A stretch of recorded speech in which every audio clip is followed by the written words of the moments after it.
सदाशिवसमारम्भां श्रीशङ्कराचार्यमध्यमाम् अस्मदाचार्यपर्यन्तां वन्दे गुरुपरम्परां। ध्येयं सदा परिभवग्नमभीष्टदोहं तीर्थास्पदं शिवविरिञ्चिनुतं शरण्यं भृत्यार्तिहं प्रणतपालभवाब्धिपोतं वन्दे महापुरुष ते चरणारविन्दं। सच्चिदानन्दरूपाय विश्वोत्पत्त्यादिहेतवे तापत्रयविनाशाय श्रीकृष्णाय वयं नुमः। आप सभी का स्वागत है आज की हमारी शास्त्र अध्ययन की कक्षा में, जहां हम अध्ययन कर रहे हैं महाभारत। अवकाश के बाद हम पुनः यहाँ पर उपस्थित हैं। तो इसके पूर्व की जो कक्षा थी उसमें हमने अध्ययन किया कि महाभारत का युद्ध चल रहा है, द्रोण पर्व का आरंभ हो चुका है, जहां पर जो संसप्तक हैं उन्होंने प्रतिज्ञा की है कि वो किसी भी प्रकार से जो है अर्जुन को वध करेंगे या एक प्रकार से उनका ध्यान जो वहां से भटकाएंगे, क्योंकि आचार्य द्रोण ने प्रतिज्ञा कर रखी है कि अगर अर्जुन जो है द्रोण युधिष्ठिर के समीप नहीं रहे तो वो उन्हें बंदी बना ले, उनको पकड़ लेंगे। तो इसलिए संसप्तक प्रतिज्ञा करते हैं और हम देखते हैं कि पिछली कक्षा में जो संसप्तक है उनके साथ अर्जुन का बड़ा भयंकर युद्ध होता है। साथ ही द्रोण भी युधिष्ठिर पर आक्रमण कर देते हैं। तो उनको बचाने के लिए जो पांडवों के बड़े बड़े जो वीर हैं, सात्यकी हैं, धृष्टद्युम्न हैं और भी जो कई हैं, वो द्रोण के सामने आते हैं, परंतु द्रोण को रोक नहीं पाते हैं। उसके बाद हम देखते हैं कि जो धृतराष्ट्र हैं वो अचानक से उनको फिर ध्यान आता है कि भाई हमारी सेना तो पराजित हो रही है। तो वो शोक करते हैं और फिर उनसे संजय से प्रश्न पूछते हैं। तो संजय पुनः युद्ध का वर्णन करते हैं। वहीं से हम आज आरंभ करेंगे। तो हमारा है पंचविंशोध्याय यानी 25वां अध्याय, कौरव पांडव सैनिकों के द्वंद्व युद्ध। संजयोवाच महद्भैरवमासीन्नः सन्निवृत्तेषु पाण्डुषु दृष्ट्वा द्रोणं छाद्यमानं तहि भास्करमिवाम्बुधैः तेजोस्तधूतरस्तीव्रम् अवचक्रे चमूं तव ततो हतमं मनस्यामो द्रोणं दृष्टिपते हते तांस्तु शूरान् महेश्वासान् क्रूरं कर्म चिकीर्षतः दृष्ट्वा दुर्योधनस्तूणं स्वसैन्यं समुचूदत। संजय कहते हैं, महाराज, पांडव सैनिकों के लौटने पर जैसे बादलों से सूर्य ढक जाते हैं उसी प्रकार उनके बाणों से द्रोणाचार्य आच्छादित होने लगे। यह देखकर हम लोगों ने उनके साथ बड़ा भयंकर संग्राम किया। उनके सैनिकों द्वारा उड़ाई हुई तीव्र धूल ने आपकी सारी सेना को ढक दिया। फिर तो हमारी दृष्टि का मार्ग अवरुद्ध हो गया और हमने समझ लिया कि द्रोण मारे गए। उन महाधनुर्धर सूरवीरों को क्रूर कर्म करने के लिए उत्सुक देख दुर्योधन ने तुरंत ही अपनी सेना को इस प्रकार आज्ञा दी। उसने कहा, नरेश्वरों, तुम सब लोग अपनी शक्ति, उत्साह और बल के अनुसार यथोचित उपाय द्वारा पांडवों की सेना को रोको। तब आपके पुत्र दुर्मर्शन ने भीमसेन को अपने पास ही देखकर उनके प्राण लेने की इच्छा से बाणों की वर्षा करते हुए उन पर आक्रमण किया। उसने क्रोध में भरी हुई मृत्यु के समान युद्धस्थल में बाणों द्वारा भीमसेन को ढक दिया। साथ ही भीमसेन ने भी अपने बाणों द्वारा उसे गहरी चोट पहुंचाई। इस प्रकार उन दोनों में भयंकर युद्ध होने लगा। अपने स्वामी राजा दुर्योधन की आज्ञा पाकर वे प्रहार करने में कुशल बुद्धिमान सूरवीर राज्य को मृत्यु के भय को छोड़कर युद्धस्थल में शत्रुओं का सामना करने लगे। प्रजानाथ, द्रौड़ को अपने वश में करने की इच्छा से आगे बढ़ते हुए संग्राम में शोभा पाने वाले सूरवीर सात्यकी को कृतवर्मा ने रोक दिया। तब क्रोध में भरे हुए सात्यकी ने कुपित हुए कृतवर्मा को अपने बाण समूहों द्वारा आगे बढ़ने से रोका और कृतवर्मा ने सात्यकी को ठीक उसी तरह जैसे एक मतवाला हाथी दूसरे मतवाले गजराज को रोक देता है। भयंकर धनुष धारण करने वाले सिंधुराज जयद्रथ ने महाधनुर्धर क्षत्रवर्मा को अपने तीखे बाणों द्वारा प्रयत्न पूर्वक द्रोणाचार्य की ओर आने से रोक दिया। क्षत्रवर्मा ने कुपित हो सिंधुराज जयद्रथ के ध्वज और धनुष काटकर 10 नाराजों द्वारा उसके सभी मर्म स्थानों में चोट पहुंचाई। तब सिंधुराज ने दूसरा धनुष लेकर सिद्धस्थ पुरुष की भांति संपूर्णतः लोहे के बने हुए बाणों द्वारा रण क्षेत्र में क्षत्रवर्मा को घायल कर दिया। पांडुनंदन युधिष्ठिर के हित के लिए प्रयत्न करने वाले भरतवंशी महारथी सूरवीर युत्सु को सुबाहु ने प्रयत्न पूर्वक द्रोणाचार्य की ओर आने से रोका। तब युत्सु ने प्रहार करते हुए सुबाहु की परिघी के समान मोटी एवं धनुष बाणों से युक्त दोनों भुजाओं को अपने तीखे और पानीदार 2 छुरों से काट दिया। पांडव श्रेष्ठ धर्मात्मा राजा युधिष्ठिर को मद्रास शल्य ने उसी प्रकार रोक दिया जैसे क्षुब्ध महासागर को तट की भूमि रोक देती है। धर्मराज युधिष्ठिर ने शल्य पर बहुत से मर्मभेदी बाणों की वर्षा की। तब मद्रराज भी 64 बाणों द्वारा युधिष्ठिर को घायल करके जोर जोर से गर्जना करने लगे। तब ज्येष्ठ पांडव युधिष्ठिर ने 2 छुरों द्वारा गर्जना करते हुए राजा शल्य के ध्वज और धनुष को काट डाला। यह देखकर सब लोग हर्ष से कोलाहल कर उठे। यहाँ पे छुर मतलब जो छुरप्र बाण होता है वो। इसी प्रकार अपनी सेना सहित वाल्मीकि ने सैनिकों के साथ धावा करते हुए राजा द्रुपद को अपने बाणों से रोक दिया। जैसी मद की धारा बहाने वाले दो विशाल गजयुद्धपतियों में लड़ाई होती है, उसी प्रकार सेना सहित उन दोनों वृद्ध नरेशों में बड़ा भयंकर युद्ध होने लगा। अवंती के राजकुमार विंद और अनुविंद ने अपनी सेनाओं को साथ लेकर विशाल वाहिनी सहित मत्स्यराज विराट पर उसी प्रकार धावा किया जैसे पूर्व काल में अग्नि और इंद्र ने राजा बलि पर आक्रमण किया था। उस समय मत्स्य देशीय सैनिकों का कई देशी योद्धाओं के साथ देवासुर संग्राम के समान अत्यंत घमासान युद्ध हुआ। उसमें हाथी घोड़े और रथ सभी निर्भय होकर एक दूसरे से लड़ रहे थे। नकुल का पुत्र शतानीक बाण समूहों की वर्षा करता हुआ द्रोणाचार्य की ओर बढ़ रहा था। उस समय भूतकर्मा सभापति ने उसे द्रोण की ओर आने से रोक दिया। तदनंतर नकुल के पुत्र ने तीन तीखे भल्लों द्वारा युद्ध में भूतकर्मा की बाहु तथा मस्तक काट डाले। पराक्रमी वीर सुतसोम बाण समूहों की बौछार करता हुआ द्रोणाचार्य के सम्मुख आ रहा था, उसे विविंसति ने रोक दिया। तब सुतसोम ने अत्यंत कुपित हो अपने चाचा विविंसति को सीधे जाने वाले बाणों द्वारा घायल कर दिया और स्वयं एक वीर पुरुष की भांति कवच बांधे सामने खड़ा रहा। तदनंतर भीमरथ ने 6 तीखे लोहमय शीघ्रगामी बाणों द्वारा सारथी सहित साल्व को यमलोक पहुंचा दिया। महाराज, सुतकर्मा मोर के समान रंग वाले घोड़ों पर आ रहा था। उस आपके पौत्र सुतकर्मा को चित्रसेन के पुत्र ने रोका। आपके दोनों दुर्जय पौत्र एक दूसरे को वध की इच्छा रखकर अपने पितृगणों का मनोरथ सिद्ध करने के लिए अच्छी तरह युद्ध करने लगे। उस महासमर में प्रतिविंज को द्रोणाचार्य के सामने खड़ा देख पिता का सम्मान करते हुए अश्वत्थामा ने उसे बाणों द्वारा रोक दिया, जिसके ध्वज में सिंह के पूंछ का चिन्ह था और जो पिता की इष्ट सिद्धि के लिए खड़ा था। उस क्रोध में भरे हुए अश्वत्थामा को प्रतिविंद ने अपने पैने बाणों द्वारा भीन डाला। नरश्रेष्ठ, तब द्रोण पर भी द्रौपदी कुमार तब द्रोण पुत्र भी द्रौपदी कुमार प्रतिविंध्य पर बाणों की वर्षा करने लगे, मानो किसान बीज बोने के समय खेत में बीज डाल रहा हो। तदनंतर अर्जुन पुत्र द्रौपदी कुमार महारथी श्रुतकीर्ति को द्रोणाचार्य के सामने जाते देख दुशासन के पुत्र ने रोका। तब अर्जुन के समान पराक्रमी अर्जुन कुमार 3 अत्यंत तीखे भल्लों द्वारा दुशासन के पुत्र के धनुष ध्वज और सारथी के टुकड़े टुकड़े करके द्रोणाचार्य के समीप जा पहुंचा। राजन, जो दोनों सेनाओं में सबसे अधिक सूरवीर माना जाता था, डाकू और लुटेरों को मारने वाले उस समुद्री प्रांतों के अधिपति को दुर्योधन पुत्र लक्ष्मण ने रोका।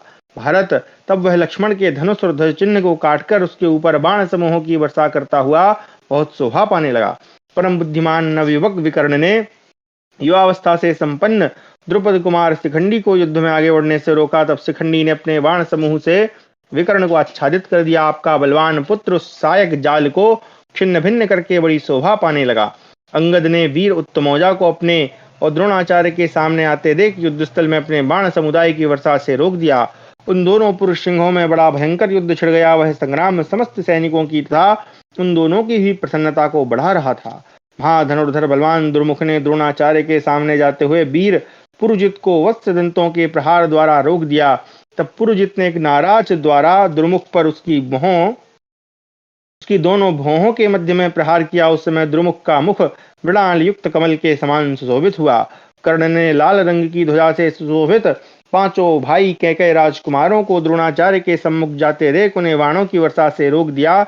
तब वे अत्यंत संतप्त हो कर्ण पर बाणों की झड़ी लगाने लगे और कर्ण ने भी अपने बाण समूहों से उन्हें बार बार आच्छादित कर दिया। कर्ण तथा वे 5 राजकुमार एक दूसरे के बरसा हुए बाण समूहों से व्याप्त एवं आच्छादित होकर घोड़े, सारथी, ध्वज तथा रथ सहित अदृश्य हो गए थे। राजन, आपके तीनों पुत्र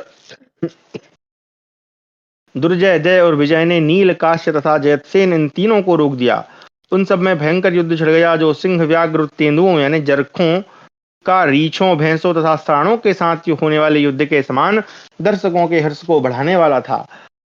क्षेमधूर्ति और बृहंत, ये दोनों भाई युद्ध में द्रोणाचार्य के सामने जाते हुए सात्विकी को अपने पैने बाणों द्वारा घायल करने लगे। जैसे वन में 2 मदस्त्रावी गजराजों के साथ एक सिंह का युद्ध हो रहा हो, उसी प्रकार उन दोनों भाइयों का सात्विकी का युद्ध अत्यंत अद्भुत सा हो रहा था। युद्ध का अभिनंदन करने वाले राजा अम्बष्ठ को क्रोध में भरे हुए चेदिराज ने बाणों की वर्षा करते हुए द्रोणाचार्य के पास आने से रोक दिया। तब अम्बष्ठ ने हड्डियों को छेद देने वाली शलाका द्वारा चेदिराज को विदीर्ण कर दिया। वे बाण सहित धनुष को त्याग कर रथ से पृथ्वी पर गिर पड़े। शरदवान के पुत्र श्रेष्ठ कृपाचार्य ने क्रोध में भरे हुए विष्णुवंशी वार्धक्षेमी को अपने बाणों द्वारा द्रोणाचार्य के पास आने से रोका। कृपाचार्य और विष्णुवंशी वीर वार्गक्षेमी विचित्र रीति से युद्ध करने वाले थे। जिन लोगों ने उन दोनों को युद्ध करते देखा, उनका मन उसी में आसक्त हो गया, उन्हें दूसरी किसी क्रिया का भान नहीं रहा। सोमदत्त कुमार भूरिश्रवा ने द्रोणाचार्य का इस बढ़ाते हुए उन पर आक्रमण करने वाले आलस्य रहित राजा मणिमान को रोक दिया। तब उन्होंने तुरंत ही सूर्यश्रवा के विचित्र, तो यहाँ भूरिश्रवा होना था, तब उन्होंने तुरंत ही भूरिश्रवा के विचित्र धनुष, ध्वजा, पताका, सारथी और क्षत्र को रथ से काट गिराया। यह देख यूप के चिन्ह से शोभित ध्वज वाले शत्रुसूदन भूरिश्रवा ने तुरंत ही रथ से कूदकर लंबी तलवार से घोड़े, सारथी, ध्वज एवं रथ सहित राजा मणिमान को काट डाला। राजन, तत्पश्चात भूरिश्रवा अपने रथ पर बैठकर स्वयं ही घोड़ों को वश में रखता हुआ दूसरा धनुष हाथ में ले पांडव सेना का संहार करने लगा।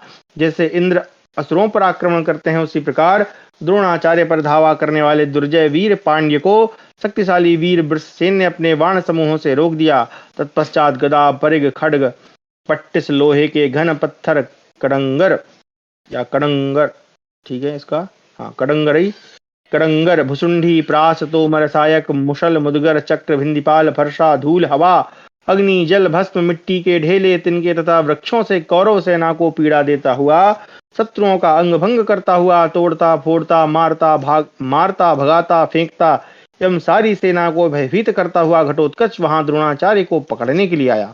उस समय उस राक्षस को क्रोध में भरे हुए अलम्बुस नामक राक्षस ने ही अनेकानेक युद्धों में उपयोगी नाना प्रकार के अस्त्र शस्त्रों द्वारा गहरी चोट पहुंचाई। उन दोनों श्रेष्ठ राक्षस युद्धपतियों में वैसा ही युद्ध हुआ जैसा पूर्व काल में संबरासुर और देवराज इंद्र में हुआ था। महाराज, भरद्वाज नंदन, द्रोणाचार्य ने देखा कि पांडव सेनापति महारथी धृष्टद्युम्न दूसरे शत्रुओं को लांघकर अपने मंत्रियों तथा सेवकों सहित मेरी ओर ही आ रहा है और शत्रु सेना पर बाणों का भारी जाल सा बिखेर रहा है। तब उन्होंने आगे बढ़कर रोका। राजन, इसी प्रकार अन्य सब राजा भी अपने बल और साधनों के अनुसार शत्रुओं के साथ बढ़ गए। उनकी संख्या बहुत होने के कारण उन सबके नामों का उल्लेख नहीं किया गया है। घोड़ों से घोड़े, हाथियों से हाथी, पैदलों से पैदल था, बड़े बड़े रथों से महान रथ जूझ रहे थे। उस युद्ध में पुरुष शिरोमणि वीर अपने कुल और पराक्रम के अनुरूप एक दूसरे से भिड़कर आर्य जनोचित कार्य कर रहे थे। महाराज, आपका कल्याण हो। इस प्रकार आपकी और पांडवों के उस भयंकर संग्राम में रथ, हाथी, घोड़े और पैदल सैनिकों के सैकड़ों द्वंद्व आपस में युद्ध कर रहे थे। द्रोणाचार्य के वध और संरक्षण में लगे हुए पांडव तथा कौरव सैनिकों में जैसा संग्राम हुआ था, ऐसा पहले कभी ना तो देखा गया है, ना सुना ही गया है। प्रभो, वहां भिन्न भिन्न दलों में बहुत से विस्तृत युद्ध दृष्टिगोचर हो रहे थे, जिन्हें देखकर दर्शक कहते थे, यह घोर युद्ध हो रहा है, यह विचित्र संग्राम दिखाई देता है और यह अत्यंत भयंकर मारकाट हो रही है। इस प्रकार हमारा 25वां अध्याय समाप्त हुआ। 26वां अध्याय, भीमसेन का भगदत्त के हाथी के साथ युद्ध, हाथी और भगदत्त का भयानक पराक्रम। धृतराष्ट्रोवाच, तेष्वेवं सन्निवृत्तेषु प्रत्युद्यातेषु भागशः कथं युयुधरे पार्था मामकाशतरस्विनः किमर्जुनश्चाप्यकरोत् संसप्तकबलं प्रतिं संसप्तका वा पार्थस्य किम् अकुर्वत संजय। संजयोवाच, तथा तेषु निवृत्तेषु प्रत्युद्यातेषु भागशः स्वमभ्यद्रवद्भीमं नागानीकेन ते श्रुतः। धृतराष्ट्र ने पूछा, संजय, इस प्रकार जब सैनिक पृथक पृथक युद्ध के लिए लौटे और कौरव योद्धा आगे बढ़कर सामना करने के लिए उद्यत हुए, उस समय मेरे तथा कुंती के वेगशाली पुत्रों ने आपस में किस प्रकार युद्ध किया? संसप्तकों की सेना पर चढ़ाई करके अर्जुन ने क्या किया, अथवा संसप्तकों ने अर्जुन का क्या कर लिया? संजय ने कहा, महाराजन, इस प्रकार जब पांडव सैनिक पृथक पृथक युद्ध के लिए लौटे और कौरव योद्धा आगे बढ़कर सामना करने के लिए उद्यत हुए, उस समय आपके पुत्र दुर्योधन ने हाथियों की सेना साथ लेकर स्वयं ही भीमसेन पर आक्रमण किया। जैसे हाथी से हाथी और सांड से सांड भिड़ जाता है, उसी प्रकार राजा दुर्योधन के ललकारने पर भीमसेन स्वयं ही हाथियों की सेना पर टूट पड़े। आदरणीय नरेश, कुंती कुमार भीमसेन युद्ध में कुशल तथा बाहुबल से संपन्न हैं। उन्होंने थोड़ी ही देर में हाथियों की उस सेना को विदीर्ण कर डाला। वे पर्वत के समान विशालकाय हाथी सब और मद की धारा बहा रहे थे, परंतु भीमसेन के नाराजों से विद्ध होने पर उनका सारा मद उतर गया। वे युद्ध से विमुख होकर भाग चले। जैसे जोर से उठी हुई वायु मेघों की घटा को छिन्न भिन्न कर डालती है, उसी प्रकार पवन पुत्र भीमसेन ने उन समस्त गज सेनाओं को तहस नहस कर डाला। जैसे उदित हुए सूर्य समस्त भुवनों में अपनी किरणों का विस्तार करते हैं, उसी प्रकार भीमसेन उन हाथियों पर बाणों की वर्षा करते हुए शोभा पा रहे थे। वे भीम के बाणों से मारे जाकर परस्पर सटे हुए हाथी आकाश में सूर्य की किरणों से गुथे हुए नाना प्रकार के मेघों की भांति शोभा पा रहे थे। इस प्रकार गजसेना का संहार करते हुए पवन पुत्र भीमसेन के पास आकर क्रोध में भरे हुए दुर्योधन ने उन्हें पैने बाणों से बीन डाला। यह देखकर भीमसेन की आंखें खून के समान लाल हो गईं। उन्होंने क्षण भर में राजा दुर्योधन का नाश करने की इच्छा से पंखयुक्त पैने बाणों द्वारा उसे बींध डाला। दुर्योधन के सारे अंग बाणों से व्याप्त हो गए थे, अतः उसने कुपित होकर सूर्य की किरणों के समान तेजस्वी नाराचों द्वारा पांडुनंदन भीमसेन को मुस्कुराते हुए से घायल कर दिया। राजन, उसके रत्न निर्मित विचित्र ध्वज के ऊपर मणिमय नाग विराजमान था। उसे पांडुनंदन भीम ने शीघ्र ही 2 भल्लों से काट गिराया और उसके धनुष के भी टुकड़े टुकड़े कर दिए। आर्य, भीमसेन के द्वारा दुर्योधन को पीड़ित होते देख क्षोभ में डालने की इच्छा से मतवाले हाथी पर बैठे हुए राजा अंग उनका सामना करने के लिए आए। वह गजराज मेघ के समान गर्जना करने वाला था। उसे अपनी ओर आते देख भीमसेन ने उसके कुंभस्थल में नाराचों द्वारा बड़ी चोट पहुंचाई। भीमसेन का नाराज उस हाथी के शरीर को विदीर्ण करके धरती में समा गया। इससे वह गजराज वज्र के मारे हुए पर्वत की भांति पृथ्वी पर गिर पड़ा। वह मिलिच्छ जातीय अंग हाथी से अलग नहीं हुआ था। उस हाथी के साथ साथ वह नीचे गिरना ही चाहता था कि शीघ्रकारी भीमसेन ने एक भल्ल के द्वारा उसका सिर काट दिया। उस वीर के धराशायी होते ही उसकी वह सारी सेना भागने लगी। घोड़े, हाथी तथा रथ सभी घबराहट में पड़कर इधर उधर चक्कर काटने लगे। वह सेना अपने ही पैदल सिपाहियों को रौंदती हुई भाग रही थी। इस प्रकार उन सेनाओं के व्यूह भंग होने तथा चारों ओर भागने पर प्राग ज्योतिषपुर के राजा भगदत्त ने अपने हाथी के द्वारा भीमसेन पर धावा किया। इंद्र ने जिस ऐरावत हाथी के द्वारा दैत्यों और दानवों पर विजय पाई थी, उसी के वंश में उत्पन्न हुए गज पर आरूढ़ हो भगदत्त ने भीमसेन पर चढ़ाई की थी। वह गजराज अपने 2 पैरों तथा सिकोड़ी हुई सूंड के द्वारा सहसा भीमसेन पर टूट पड़ा। उसके नेत्र सब ओर घूम रहे थे। वह क्रोध में भरकर भीमसेन को मानो मथ डालेगा, इस भाव से भीमसेन के रथ की ओर दौड़ा और उसे घोड़ों सहित सामान्यतः चूर्ण कर दिया। भीमसेन पैदल दौड़कर उस हाथी के शरीर में छिप गए। पांडुपुत्र भीम अंजलि का वेद जानते थे, इसलिए वहां से भागे नहीं। अब ये अंजलि का भेद क्या है, इसको जरा देख लेते हैं, क्योंकि ये हाथी को या उसको बस में करने का कोई विशेष वो रहा होगा।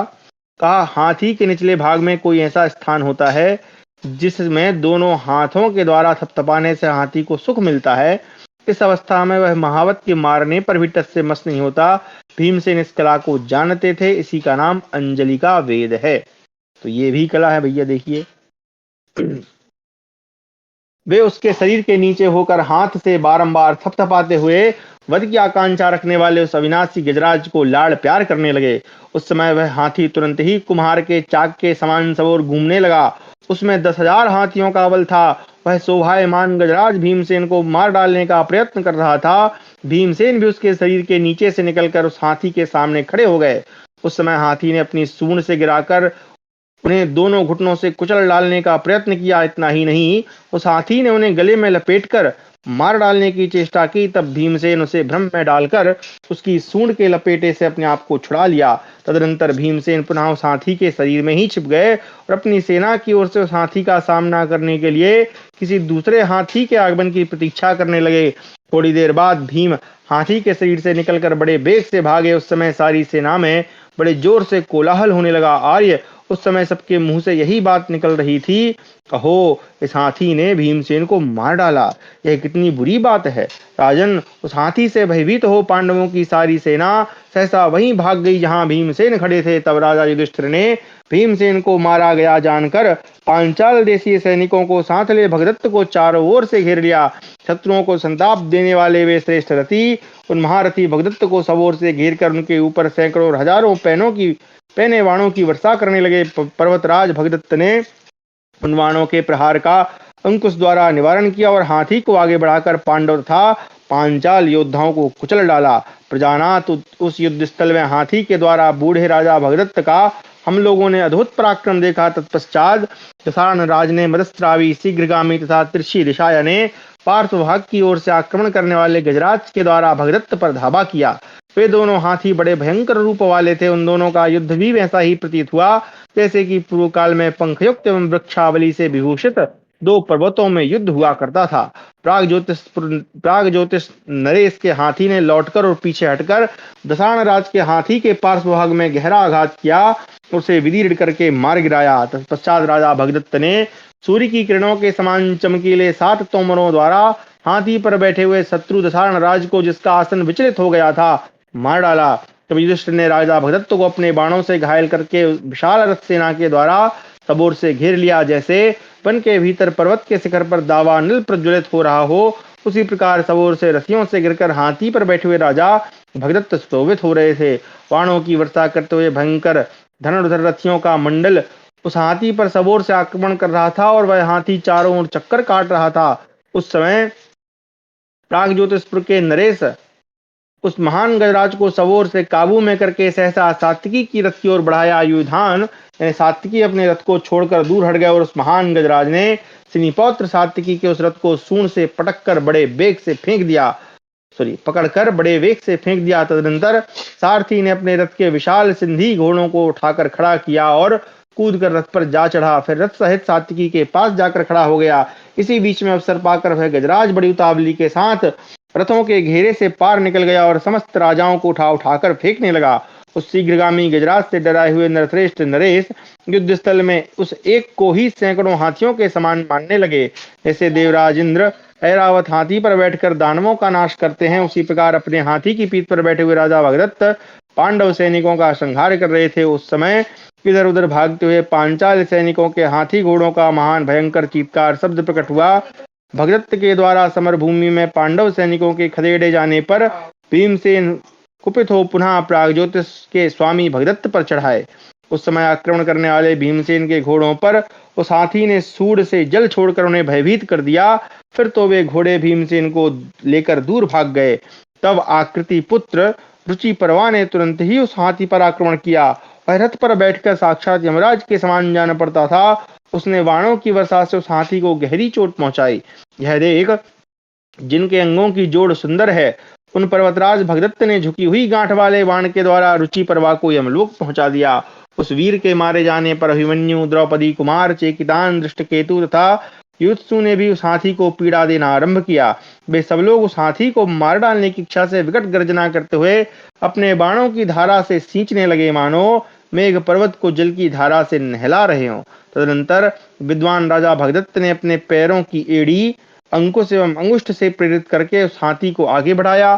फिर तो अपने कानों को खड़े करके एकटक आंखों से देखते हुए सूंड फैलाकर उस हाथी ने शीघ्रता पूर्वक धावा किया। युत्सु के घोड़ों को पैरों से दबाकर उसके सारथी को मार डाला। राजन युत्सु बड़ी उतावली के साथ रथ से उतरकर दूर चले गए थे। तत्पश्चात पांडव योद्धा उस गजराज को शीघ्रता पूर्वक मार डालने की इच्छा से भैरव गर्जना करते हुए अपने बाणों की वर्षा द्वारा उसे सींचने लगे। उस समय घबराए हुए आपके पुत्र युत्सु अभिमन्यु के रथ पर जा बैठे। हाथी की पीठ पर बैठे हुए राजा भगदत्त शत्रुओं पर बाण वर्षा करते हुए संपूर्ण लोकों में अपनी किरणों का विस्तार करने वाले सूर्य के समान शोभा पा रहे थे। अर्जुन कुमार अभिमन्यु ने 12, युत्सु ने 10 और द्रौपदी के पुत्रों तथा धृष्टकेतु ने 3-3 बाणों से भगदत्त के उस हाथी को घायल कर दिया। अत्यंत प्रयत्न पूर्वक चलाए हुए उन बाणों से हाथी का सारा शरीर व्याप्त हो रहा था। उस अवस्था में वह सूर्य की किरणों में पिरोए हुए महामेघ के समान शोभा पा रहा था। महावत के कौशल और प्रयत्न से प्रेरित होकर वह हाथी शत्रुओं के बाणों से पीड़ित होने पर भी उन विपक्षियों को दाएं बाएं उठाकर फेंकने लगा। जैसे ग्वाला जंगल में पशुओं को डंडे से हाँकता है, उसी प्रकार भगदत्त ने पांडव सेना को बार बार घेर लिया। जैसे बाज पक्षी के चंगुल में फंसे हुए अथवा उसके आक्रमण से त्रस्त हुए कौओं में शीघ्र ही कांव कांव का कोलाहल होने लगता है, उसी प्रकार भागते हुए पांडव योद्धाओं का आर्तनाद जोर जोर से सुनाई दे रहा था। नरेश्वर विशाल अंकुश की मार खाए हुए क्षमा करें नरेश्वर उस समय विशाल अंकुश की मार खाकर वह गजराज पूर्व काल के पंखधारी श्रेष्ठ पर्वत की भांति शत्रुओं को उसी प्रकार भयभीत करने लगा जैसे विक्षुब्ध महासागर व्यापारियों को भय में डाल देता है। महाराज, तदनंतर भय से भागते हुए हाथी, रथ, घोड़े तथा राजाओं ने वहां अत्यंत भयंकर आर्तनाद फैला दिया। उनके उस भयंकर शब्द ने युद्ध स्थल में पृथ्वी, आकाश, स्वर्ग तथा दिशा विदिशा को सब ओर से आच्छादित कर दिया। उस गजराज के द्वारा राजा भगदत्त ने शत्रुओं की सेना में अच्छी तरह प्रवेश किया। जैसे पूर्व काल में देवासुर संग्राम के समय देवताओं द्वारा सुरक्षित देवसेना में विरोचन ने प्रवेश किया था। उस समय वहां बड़े जोर से वायु चलने लगी, आकाश में धूल छा गई। उस धूल ने समस्त सैनिकों को ढक दिया। उस समय सब लोग चारों ओर दौड़ लगाने वाले उस एकमात्र हाथी को हाथियों के झुंड सा मानने लगे। इस प्रकार हमारा 26वां अध्याय समाप्त हुआ। 27वां अध्याय अर्जुन का संसप्तक सेना के साथ भयंकर युद्ध और उसके अधिकांश भाग का वध।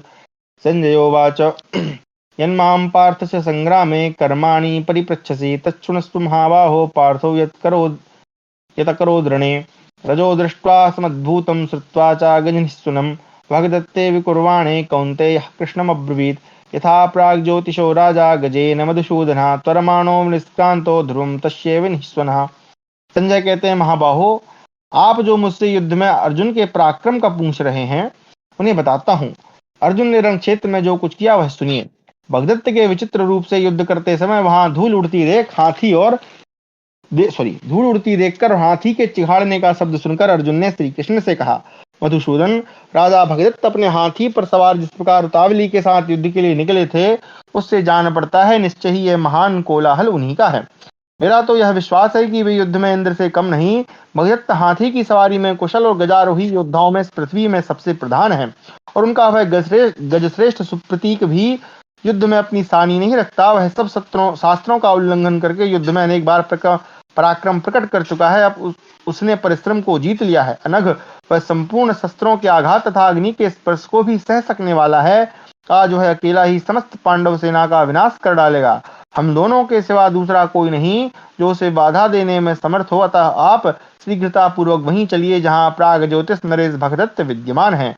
अपने हाथी के बल से युद्ध में घमंड दिखाने वाले और अवस्था में भी बड़े होने का अहंकार रखने वाले इन राजा भगदत्त को मैं देवराज इंद्र का प्रिय अतिथि बनाकर स्वर्गलोक भेज दूंगा। सब्यसाची अर्जुन के इस वचन से प्रेरित हो श्री कृष्ण उस स्थान पर रथ लेकर गए जहां भगदत्त पांडव सेना का संहार कर रहे थे। अर्जुन को जाते देख पीछे से 14,000 संसप्तक महारथी उन्हें ललकारते हुए चढ़ाए। उनमें 10,000 महारथी तो त्रिगर्त देश के थे और 4,000 भगवान श्री कृष्ण के सेवक यानी नारायणी सेना के सैनिक थे। आर्य राजा भगदत्त के द्वारा अपनी सेना को विदीर्ण होती देख तथा पीछे से संसप्तकों की ललकार सुनकर उनका हृदय दुविधा में पड़ गया। वे सोचने लगे, आज मेरे लिए कौन सा कार्य श्रेयस्कर होगा, यहाँ संसप्तकों की ओर लौट चलूं या युधिष्ठिर के पास जाऊं। कुरुश्रेष्ठ, बुद्धि से इस प्रकार विचार करने पर अर्जुन के मन में यह भाव अत्यंत दृढ़ हुआ कि संसप्तकों के वध का ही प्रयत्न करना चाहिए। श्रेष्ठ वानर चिन्ह से सुशोभित ध्वजा वाले इंद्र कुमार अर्जुन ने उपयुक्त बात सोचकर सहसा लौट पड़े। वे रण क्षेत्र में अकेले ही हजारों ऋषियों का संहार करने को उद्यत थे। अर्जुन के वध का उपाय सोचते हुए दुर्योधन और कर्ण दोनों के मन में यही विचार उत्पन्न हुआ था, इसलिए उसने युद्ध को 2 भागों में बांट दिया। पांडुनंदन अर्जुन इस बार दुविधा में पड़कर चंचल हो गए थे, तथापि नरश्रेष्ठ संसप्तक वीरों के वध का निश्चय करके उन्होंने उस दुविधा को मिथ्या कर दिया। राजन, तदनंतर संसप्तक महारथियों ने अर्जुन पर झुकी हुई गांठ वाले 1,00,000 बाणों की वर्षा की। महाराज, उस समय न तो कुंती कुमार अर्जुन, न जनार्दन श्री कृष्ण, न घोड़े और न रथ ही दिखाई देते थे। सबके सब वहां बाणों के ढेर से आच्छादित हो गए थे। उस अवस्था में भगवान जनार्दन पसीने पसीने हो गए, उन पर मोहसा छा गया। यह देख अर्जुन ने ब्रह्मास्त्र से उन सबको अधिकांश में नष्ट कर दिया। सैकड़ों भुजाएं, बाण, प्रत्यंचा और धनुष कट गईं। ध्वज, घोड़े, सारथी और रथी सभी धराशायी हो गए।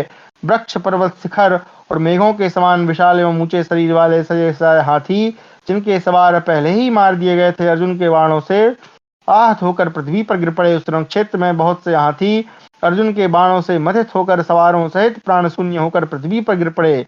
उस समय उनके झूले चितड़े चितड़े होकर दूर जा पड़े और उनके आभूषणों के भी टुकड़े टुकड़े हो गए। तीरधारी अर्जुन के भल्ल नामक बाणों से रिष्टि, प्रास, खड्ग, नखर, मुदगर और फरसों सहित वीरों की भुजाएं कटकर गिर गईं। आर्य योद्धाओं के मस्तक जो बाल, सूर्य, कमल और चंद्रमा के समान सुंदर थे, अर्जुन के बाणों से छिन्न भिन्नो पृथ्वी पर गिर पड़े। जब क्रोध में भरे अर्जुन नाना प्रकार के प्राणनाशक बाणों द्वारा शत्रुओं का नाश करने लगे, क्षमा करें, उस समय आभूषणों से विभूषित हुई संसप्तकों की सारी सेना जलने लगी। जैसे हाथी कमलों से भरे हुए सरोवर को मथ डालता है, उसी प्रकार अर्जुन को सारी सेना का विनाश करते देख सब प्राणी साधु साधु कहकर अर्जुन की प्रशंसा करने लगे। इंद्र के समान अर्जुन का वह पराक्रम देख भगवान श्री कृष्ण अत्यंत आश्चर्य में पड़कर हाथ जोड़े हुए बोले, पार्थ, मेरा यह विश्वास है कि आज समर भूमि में तुमने जो कार्य किया है यह इंद्र यम और कुबेर के लिए भी दुष्कर है। इस संग्राम में मैंने सैकड़ों और हजारों संसप्तक महारथियों को एक साथ ही गिरते देखा है। इस प्रकार वहां खड़े हुए संसप्तक योद्धाओं में अधिकांश का वध करके अर्जुन ने भगवान श्री कृष्ण से कहा, अब भगदत्त के पास चलिए। इस प्रकार हमारा 27वां अध्याय समाप्त हुआ। 28वां अध्याय। संसप्तकों का संहार करके अर्जुन का कौरव सेना पराक्रम तथा भगदत्त और उसके हाथी का पराक्रम। संजयोवाच यास्ततः कृष्णा पार्थस्यास्वान् मनोजवान् सम्प्रसिद्धेम संचन्नान् द्रोणीनिकाय सत्वरन् तं प्रयान्तं कुरुश्रेष्ठं स्वान् भ्रातॄन् द्रोणतापितान् सुशर्मा भ्रातृभिः सार्धं युद्धार्थी पृष्ठतोऽन्वयात् सः श्वेतहया कृष्णं ब्रवीद जितं जयः एष मा भ्रातृभिः सार्धं सुशर्मा हवयतेच्युत। संजय कहते हैं, महाराज, तदनंतर द्रोण की सेना के समीप जाने की इच्छा वाले अर्जुन के स्वर्ण भूषित एवं मन के समान वेगशाली अश्वों को भगवान श्री कृष्ण ने बड़ी उतावली के साथ द्रोणाचार्य की सेना तक पहुंचाने के लिए हाँका। द्रोणाचार्य के सताए हुए अपने भाइयों के पास जाते हुए अर्जुन को भाइयों सहित सुशर्मा ने युद्ध की इच्छा से ललकारा और पीछे से उन पर आक्रमण किया। तब अर्जुन ने अपराजित श्री कृष्ण से इस प्रकार कहा, अच्युत, यह भाइयों सहित सुशर्मा मुझे पुनः युद्ध के लिए बुला रहा है। उधर उत्तर दिशा की ओर अपनी सेना का नाश किया जा रहा है। मधुसूदन, इन संसप्तकों ने आज मेरे मन को दुविधा में डाल दिया है। क्या मैं संसप्तकों का वध करूं अथवा शत्रुओं द्वारा पीड़ित हुए अपने सैनिकों की रक्षा करूं? इस प्रकार मेरा मन संकल्प विकल्प में पड़ा है। सो आप जानते ही हैं, बताइए अब मेरे लिए क्या करना अच्छा होगा। अर्जुन के ऐसा कहने पर भगवान श्री कृष्ण ने अपने रथ को उसी ओर लौटाया जिस ओर से त्रिगर्तराज सुशर्मा उन पांडु कुमार को युद्ध के लिए ललकार रहा था। तत्पश्चात अर्जुन ने सुशर्मा को 7 बाणों से घायल करके 2 छुरों द्वारा उसके धनुष को काट डाला। साथ ही त्रिगर्तराज के भाई को भी 6 बाण मारकर अर्जुन ने उसे घोड़े और सारथी सहित तुरंत यमलोक भेज दिया। तदनंतर सुशर्मा ने सर्प के समान आकृति वाली लोहे की बनी हुई एक शक्ति को अर्जुन के ऊपर चलाया और वसुदेव नंदन श्री कृष्ण पर तोमर से प्रहार किया। अर्जुन ने 3 बाणों द्वारा शक्ति तथा 3 बाणों द्वारा तोमर को काटकर सुशर्मा को अपने बाण समूहों द्वारा मोहित करके पीछे लौटा दिया। राजन, इसके बाद वे इंद्र के समान बाण समूहों की भारी वर्षा करते हुए जब आपकी सेना पर आक्रमण करने लगे, उस समय आपके सैनिकों में कोई भी उन उग्र रूपधारी अर्जुन को रोक न सका। तत्पश्चात जैसे अग्नि घास फूस के समूह को जला डालती है, उसी प्रकार अर्जुन अपने बाणों द्वारा समस्त कौरव महारथियों को क्षत विक्षत करके वहां आ पहुंचे। परम बुद्धिमान कुंती पुत्र के उस असह्य वेग को कौरव सैनिक उसी प्रकार नहीं सह सके जैसे प्रजा अग्नि का स्पर्श नहीं सहन कर पाती। राजन, अर्जुन ने बाणों की वर्षा से कौरव सेना को आच्छादित करते हुए गरुड़ के समान वेग से भगदत्त पर आक्रमण किया। महाराज, विजयी अर्जुन ने युद्ध में शत्रुओं की अस्त्रधारा को बढ़ाने वाले जिस धनुष को कभी निष्पाप भरतवंशियों का कल्याण करने के लिए बनवाया था, उसी को कपटद्यूत खेलने वाले आपके पुत्र के अपराध के कारण संपूर्ण क्षत्रियों का विनाश करने के लिए हाथ में लिया।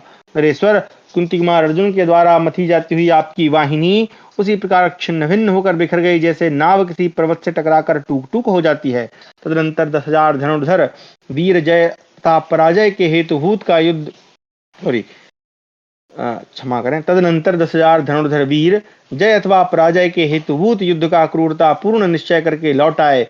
उन महारथियों ने अपने हृदय से भय को निकालकर अर्जुन को वहां घेर लिया। युद्ध में समस्त भारों को सहन करने वाले अर्जुन ने उनसे लड़ने का भारी भार भी अपने ही ऊपर ले लिया।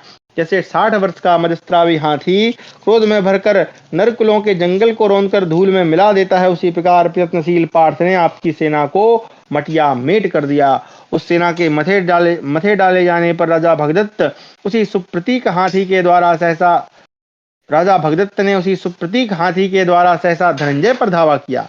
नरश्रेष्ठ अर्जुन ने रथ के द्वारा ही उस हाथी का सामना किया। रथ और हाथी का वह संघर्ष बड़ा भयंकर था। शास्त्रीय विधि के अनुसार निर्मित और सुसज्जित रथ तथा सुशिक्षित हाथी के द्वारा वीरवर अर्जुन और भगदत्त संग्राम भूमि में विचरने लगे। तदनंतर इंद्र के समान शक्तिशाली राजा भगदत्त अर्जुन पर मेघ सदृश हाथी से बाण समूह रूपी जल राशि की वर्षा करने लगे। इधर पराक्रमी इंद्र कुमार अर्जुन ने अपने बाणों की वृष्टि से भगदत्त की बाण वर्षा को अपने पास पहुंचने से पहले ही छिन्न भिन्न कर दिया। आर्य, तदनंतर राजा भगदत्त ने भी विपक्षी की उस बाण वर्षा का निवारण करके अर्जुन और श्री कृष्ण को अपने बाणों से घायल कर दिया। फिर इनके ऊपर बाणों का महान जाल सा बिछाकर श्री कृष्ण और अर्जुन दोनों के वध के लिए गजराज को आगे बढ़ाया। क्रोध में भरे हुए अमराज के समान उस हाथी को आक्रमण करते देख भगवान श्री कृष्ण ने तुरंत ही रथ द्वारा उसे अपने दाहिने कर दिया। यद्यपि वह महान गजराज आक्रमण करते समय अपने बहुत निकट आ गया था, तो भी अर्जुन ने धर्म का स्मरण करके सवारों सहित उस हाथी को मृत्यु के अधीन करने की इच्छा नहीं की। आदरणीय यहाँ पे एक रेफरेंस अपन देखते हैं आगे क्या है। आदरणीय महाराज, उस हाथी ने बहुत से हाथियों, रथों और घोड़ों को कुचलकर यमलोक भेज दिया। यह देखकर अर्जुन को बड़ा क्रोध हुआ। अब वो जो रेफरेंस था, भगदत्त के हाथी ने जब आक्रमण किया, उस समय श्री कृष्ण रथ को बगल में हटाकर उसके आघात से बच गए। अर्जुन ने हाथी के सवारों को सचेत नहीं किया था। उस दशा में हाथी को मारना युद्ध के लिए स्वीकृत नियम के विरुद्ध होता। उसमें नियम था समाभास्य प्रहर्तव्यम, अर्थात विपक्षी को सावधान करके उसके ऊपर प्रहार करना चाहिए। इसलिए अर्जुन ने धर्म का विचार करके उस समय उसे नहीं मारा। तो यही था, इसलिए उसने नहीं मारा। चलिए, ये नियम जो है पहले जब हम महाभारत युद्ध होता है भीष्म पर्व में, तब ये नियम आते हैं। हमारा है 39वां यानी 29वां अध्याय, अर्जुन और भगदत्त का युद्ध। श्री कृष्ण द्वारा भगदत्त के वैष्णवास्त्र से अर्जुन की रक्षा तथा अर्जुन द्वारा हाथी सहित भगदत्त का वध।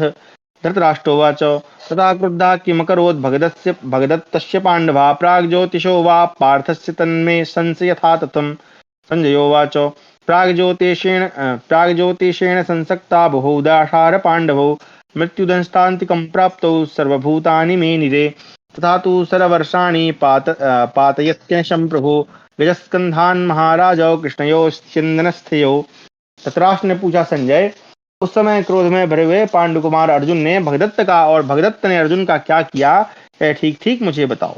संजय ने कहा, राजन, भगदत्त से युद्ध में उलझे हुए श्री कृष्ण और अर्जुन दोनों को समस्त प्राणियों ने मौत की दाढ़ों में पहुंचा हुआ ही माना। शक्तिशाली महाराज, हाथी की पीठ से भगदत्त रथ पर बैठे हुए श्री कृष्ण और अर्जुन पर निरंतर बाणों की वर्षा कर रहे थे। उन्होंने धनुष को पूर्ण रूप से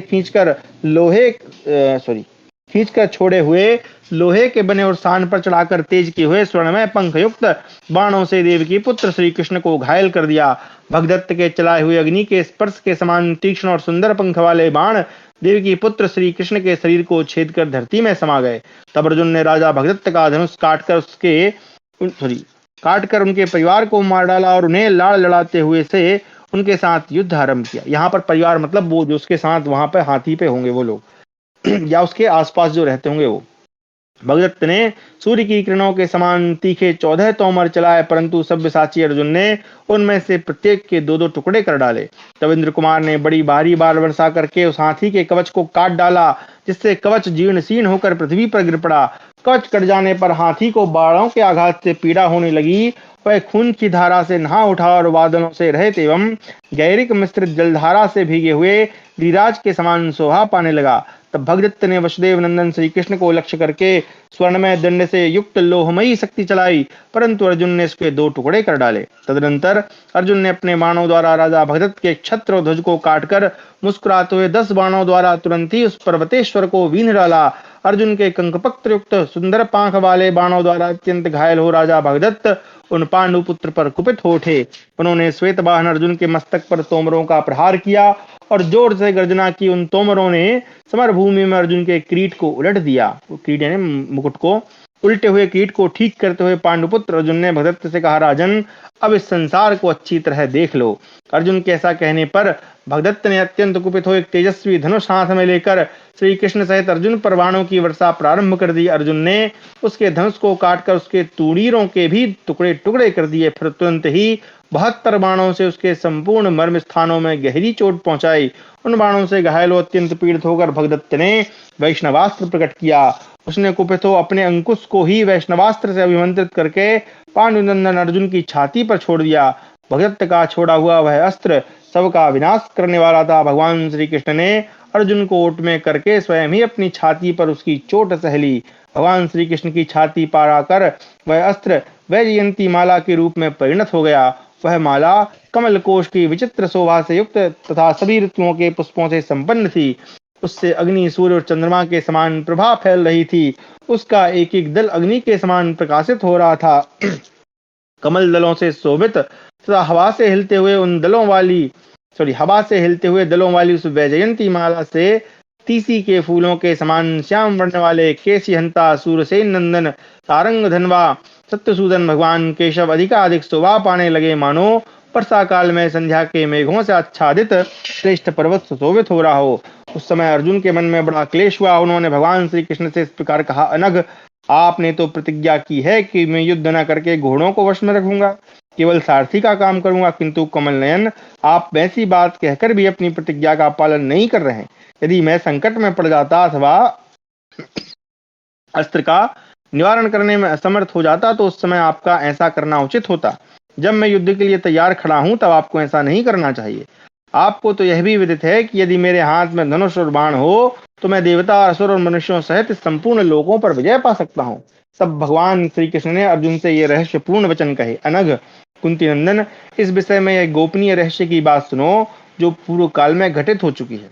मैं 4 स्वरूप धारण करके सदा संपूर्ण लोकों की रक्षा के लिए उद्यत रहता हूँ। अपने को ही यहाँ अनेक रूपों में व्यक्त करके संसार का हित साधन करता हूँ। मेरी एक मूर्ति इस भूमंडल पर, यहाँ पे ब्रैकेट में लिखा है, बद्रिकाश्रम में नर नारायण के रूप में स्थित हो तपश्चर्या करती है। दूसरी, परमात्मा स्वरूपा मूर्ति सुबह शुभ कर्म करने वाले जगत को साक्षी रूप से देखती है। तीसरी मूर्ति में स्वयं, जो मनुष्य लोक का आश्रय लेकर नाना प्रकार के कर्म करती है। और चौथी मूर्ति वह है जो सहस्त्र युगों तक एकार्णव के जल में शयन करती है, यानी समुद्र के जल में शयन करती है।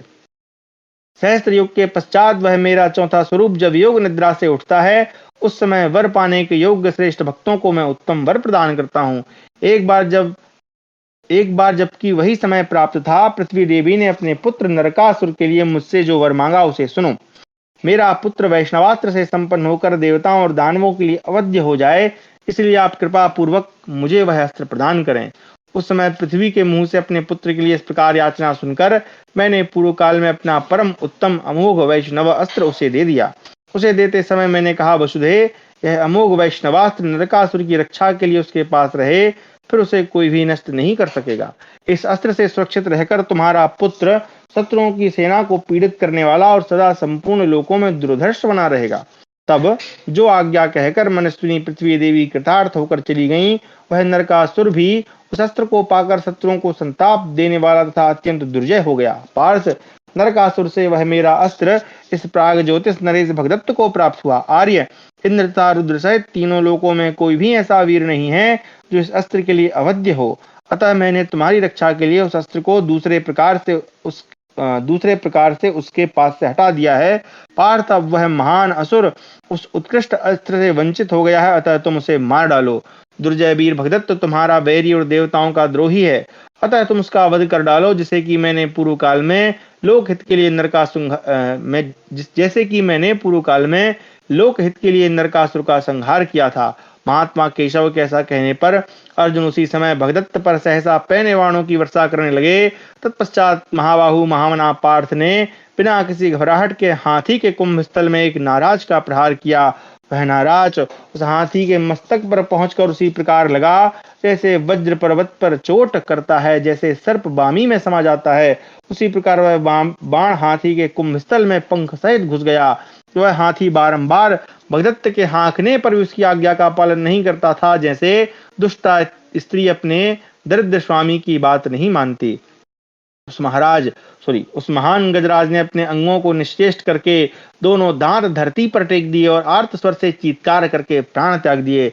तदनंतर भगवान श्री कृष्ण ने गांडीवधारी अर्जुन से कहा, कुंती नंदन, यह भगदत्त बहुत बड़ी अवस्था का है। इसके सारे बाल पक गए हैं, ललाट आदि अंगों में झुर्रियां पड़ जाने के कारण, पलकें झपी रहने के कारण इसके नेत्र प्रायः बंद से रहते हैं। एक मिनट, यहाँ पे मैं झुर्रियों का शब्द देख लूं क्या है।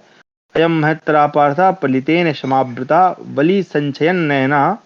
झुर्रियां तो नहीं है, खैर चलो। यह सूरवीर तथा अत्यंत दुर्जय है। इस राजा ने अपने दोनों नेत्रों को खुले रखने के लिए पलकों को कपड़ों की पट्टी से ललाट में बांध रखा है। भगवान श्री कृष्ण के कहने से अर्जुन ने बाण मारकर भगदत्त के सिर की पट्टी अत्यंत छिन्न भिन्न कर दी। उस पट्टी के कटते ही भगदत्त की आंखें बंद हो गईं। फिर तो प्रतापी भगदत्त को सारा जगत अंधकारमय प्रतीत होने लगा। उस समय झुकी हुई गांठ वाले एक अर्धचंद्राकार बाण के द्वारा पांडुनंदन अर्जुन ने क्षमा करें। राजा भगदत्त के वक्षस्थल को विदीर्ण कर दिया। किरीटधारी अर्जुन के द्वारा हृदय विदीर्ण किए जाने पर राजा भगदत्त ने प्राण शून्य हो अपने धनुष बाण त्याग दिए। उसके सिर से पगड़ी और पट्टी का वह सुंदर वस्त्र खिसक कर गिर गया, जैसे कमलनाल के ताड़न से उसका पत्ता टूटकर गिर जाता है। सोने के आभूषणों से विभूषित उस पर्वताकार हाथी से स्वर्णमालाधारी भगदत्त पृथ्वी पर गिर पड़े, मानो सुंदर पुष्पों से शोभित कनेर का वृक्ष हवा के वेग से टूटकर पर्वत के शिखर से नीचे गिर पड़ा हो। राजन, इस प्रकार इंद्र कुमार अर्जुन ने इंद्र के सखा था इंद्र के समान ही पराक्रमी राजा भगदत्त को युद्ध में मारकर आपकी सेना के अन्य विजयाभिलाषी पुरुषों को भी उसी प्रकार मार गिराया, जैसे प्रबल वायु वृक्षों को उखाड़ फेंकती है। इस प्रकार हमारा 29वां अध्याय समाप्त हुआ। कक्षा को भी यहीं विराम दे देते हैं, क्योंकि भगदत्त तब चले गए हैं। फिर आगे हम पढ़ेंगे अर्जुन के द्वारा वृषक और अचल का वध, शकुनी की माया और उसकी पराजय तथा कौरव सेना का पलायन। तो ये हम कल पढ़ेंगे। आज की कक्षा में हमने अध्ययन